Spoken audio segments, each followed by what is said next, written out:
అండి అందరికీ.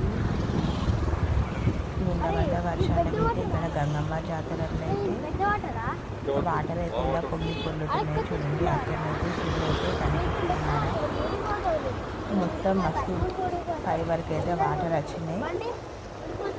ఇందులో చేపలు కూడా పోతున్నాయి.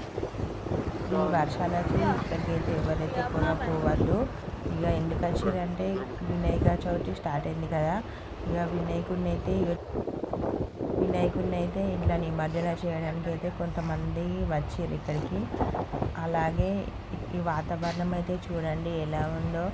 ఆకాశం అయితే ఇలా మబ్బులతో. ఈ లొకేషన్ అయితే చాలా మంచిగా ఉంది. కానీ వర్షాలకైతే వాటర్ ఎక్కువగా రావడం వల్ల అక్కడికైతే ఎవరిని పోనిస్తలేరు. మనం ఇలా బ్రిడ్జ్ నుండి చూస్తున్నాం. అలాగే డ్యామ్ దగ్గర బ్రిడ్జ్ దగ్గర ఉన్న ఇలా పచ్చని వాతావరణం, చెట్లు, మంచి లొకేషన్ ఇది మన ఊరు. మీకు ఎట్లా అనిపించిందో చెప్పండి. మా వీడియో నచ్చితేనైతే లైక్ చేయండి, షేర్ చేయండి.